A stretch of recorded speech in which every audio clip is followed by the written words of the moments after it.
இந்த கிக்கந்தாபுரியிலே 72 வெள்ளன மாட சேராசனைக்கெல்லாம் தலைவனாகி வீரவாளி வீரவாளி வீரவாளி அருமை தம்பி சுக்ரீவன் ஒரு குகையிலே 2 சிங்கங்கள் கட்சித்து வாழ்வாங்கு வாழ்வது இருந்தாலும் எமது கோட்டையிலே சர்வ ஜாக்கிரை காவல் புரியக்கூடிய காவலை கவையாளுங்க. ஏதி இவ்வளவு காவல் தாமதம் இருக்கிற ஒரே நாளுங்க இருக்கிற வேலையை சுருக்கமா செய்தாலும் நேரமாக போச்சுங்க.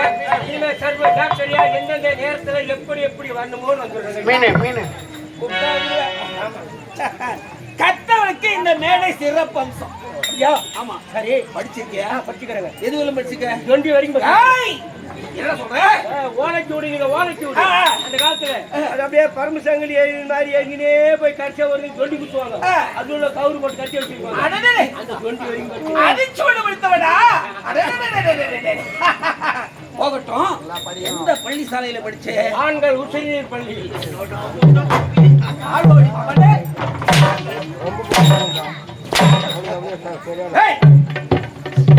கேள்வி கேட்ட போது சரியான சொல்றேங்க. இப்போ ஒரே ஒரு குரல் எல்லாருக்கும் தெரிஞ்சுதான். அந்த கேள்வி உன்னை கேட்கிறேன், பதில் சொல்லு. திருக்குறளை இயற்றியவர் யாரு? சாலமன் பாப்பையா. திருக்குறளை ஏற்றியவர்தா சாலமன் பாப்பையா. திருக்குறளை ஏற்றியவரே சாலமன் பாப்பையா.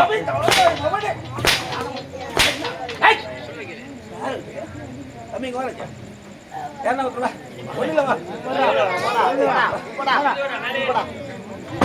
படிச்சிக்க படிச்சிக்க என்ன படிச்சிக்க? 9வது. உங்க வாத்தியாரு பள்ளிக்கூடத்துல திருக்குறளை ஏற்றியது யாருன்னு சொல்லி கொடுத்துருக்காங்க? திருவள்ளுவர். மாத்த இல்லையே. வாடா நான் சொல்ற வரையில ஜாட்டி பிடிச்சா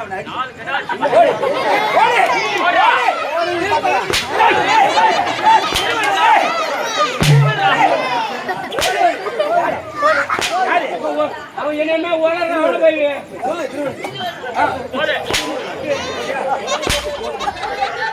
திருக்குறள் இயற்றியது சாலமன் பாப்பையா.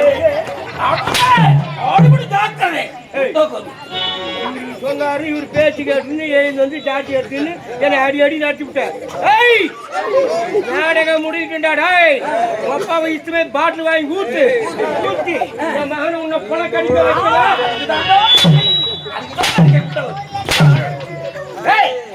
இந்த கிக்கந்தாபுரியில ஒரு குகையில 2 சிங்கங்கள் கட்சித்து வாழ்வாங்க வந்து கொண்டு போயிருக்கணும்.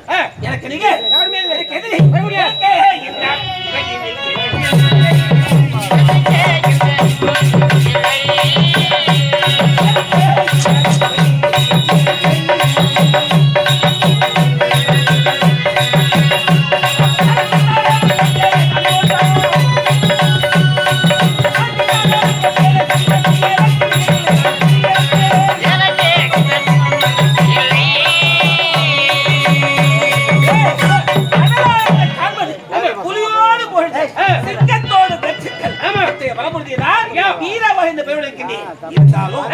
எனக்கு தேவர்களோ 33 கோடி தேவர்கள், அரக்கர்களோ 66 கோடி அசுர கோடி மக்கள். இருவரும் திருப்பார் கடலை தேவாவரம் அடைந்தார்கள். அந்த கடைந்து கொண்டிருக்கிற நேரத்தை வேடிக்கை பார்க்க சென்றிருந்தேன். அந்த நேரத்திலே தேவர்கள் மத்தகிரி மத்தாகவும் வாசகிரி சொல்லக்கூடிய பாம்பை கயிறாக பாவித்து தேவர்கள் ஒருவரும் அரக்கர்களும் மாறி மாறி எடுத்தாங்க. ஆனாலும் தேவர்கள் பலம் குறைந்து விட்டது, அரக்கர்கள் பலம் அதிகரித்து இவங்க 33 அவங்க 66 ஆகையால அவங்க பலம் அதிகரித்து அந்த நேரம் பார்த்து தேவேந்திரன் வாலி என்று குலம் கொடுத்தார். சென்று பிடித்து கடைகளை என்று கிடைத்து கடைந்த போது திருப்பார் கடையிலே திவ்யமாக தோன்றியது காமதேனு. அரம்பை உருவசி மேலகை திலோதமை இருக்கக்கூடிய நாட்டிய பெண்கள் மட்டுமல்ல, 5 பெண்மணிகள் அதிலே உட்படமானார்கள். 5 பேர். யார் யார் யார் யாரு? ஸ்ரீதேவி 1, இந்திராணி 2, தாரை 3, அகலிகை பிருந்தை 5. இந்த 5 பெண்கள் அங்க தோன்றினார்கள். கடல்ல திருப்பார் கடலை தோன்றிய தேவாவரம் கடையும் போது அந்த தேவாவரத்தை ஸ்ரீமன் நாராயணன் அவருடைய அனுகிரகத்தால் தேவன் ஒரு புறக்கம் அசுர ஒருவர் அமர்ந்து தேவாவரத்தை பகிர்ந்து உண்டார்கள். சாப்பிட்டாங்க. போகட்டும். ஆனா அரக்கர்கள் சாப்பிட்டது தேவ பாயாசம். தேவ அமிர்தம் இல்லை, அமிர்தம் கிடையாது. தேவ அமிர்தம் உண்டது யார் தெரியுமா? 33 தேவர்கள். அந்த தேவன் பார்த்தார்கள், ஆலோசனை கூட்டம் நடத்தினார்கள். சரி, அந்த ஆலோசனை கூட்டத்திலே யார் யாருக்கு இந்த பெண்ணை மணமுடித்து கொடுப்பது அப்படி ஒரு முடிவு எடுக்கிறாங்க. 5 பெண்களை முடிவெடுக்க. யார் யாருக்கு மணமுடித்து கொடுப்பது? திருப்பால் கடலிலே தோன்றிய ஸ்ரீமன் நாராயண அனுகிரகத்தால் இந்த 5 பெண்கள் உருவானாங்க. ஆமா, அதனால முதலிலே ஸ்ரீதேவி என்று சொல்லக்கூடிய பெண்ணை அவருக்கு மணமுடித்து கொடுத்தார். இரண்டாவதாக தேவர்களுக்கெல்லாம் தலைவன் தேவ இந்திரனுக்கு இந்திராணியை மணமுடித்து கொடுத்தார். சரி, மூன்றாவதாக அந்த தேவனுக்கெல்லாம் உதவியாக சகாயனாக நான் இருந்தேன் அல்லவா, எனக்கு ஒரு பெண்ணை மணமுடித்து கொடுத்தார்கள். அவளுடைய பெயர் தான் தாரை.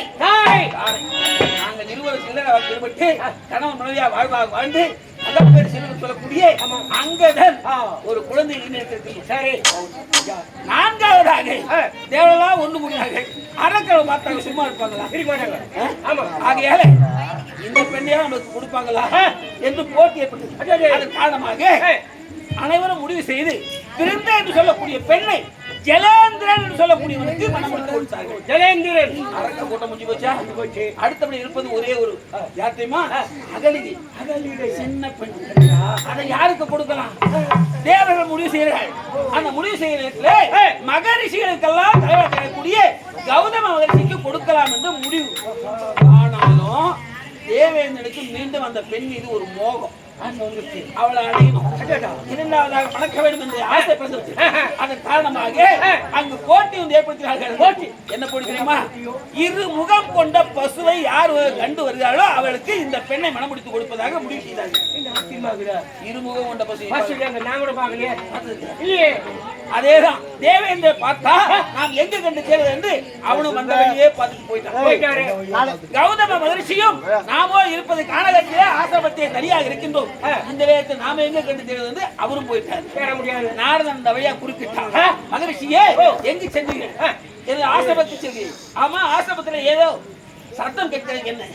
கோ என்றால் பசு. பசு, அந்த பசுவானது நிலைமாத கர்ப்பம் கண்ணு ஈடு கொண்டிருக்கிறது. அந்த நேரத்திலே நாரதனும் கௌதம ரிஷியும் சென்று பார்த்தார். யோனியின் வெளியாக, பசுவின் யோனி வெளியாக ஒரு முகம். என்ன முகம்? கன்றுவின் முகம். கன்றுவின் முகம் பின்னாடி முன்னே இருப்பது பசுவின் முகம். முகம் இரண்டு முகத்தை பார்த்து விட்டோம். நானே சாட்சி சொல்றேன். அழைச்சு வந்து அந்த கௌதம மகரிஷிக்கு அகலியை மணமுடித்து கொடுத்தார்கள். இப்படி எவ்வளவு 1-2 செத்த சபையில இந்த முடிவு எடுக்கப்பட்டது. இதுக்கு உதவியா இருந்தது யாரு? இந்த வாலி. வாலி வாலி சாலி நானே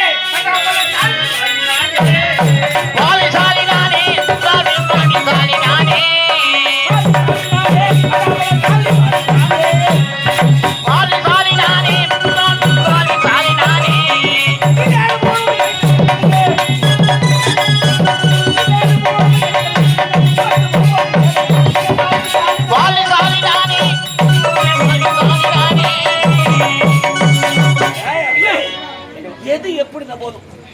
வாழ்க்கையிலே காண வேண்டிய முக்கியம். தனியாகத்தான் வந்தோம், தனியாகத்தான் போக எங்க ஐயா போயிட்டா பத்தியா? தனியாக வந்தோம், தனியாகத்தான் போகிறோம். எங்க வந்த உறவு? தண்ணீரில் வந்த உறவு. அப்படி பார்க்க போனா திருநீர் அணிய வேண்டும் என்றால் அந்த சிவனை தியானிக்க வேண்டும். சிவனே கதி என்று துதிக்க வேண்டும். இருந்தாலும் என் மனைவியின் அனுமதி கேட்டு வேண்டும். சரி, அதை வைத்துக் கொண்டு வா.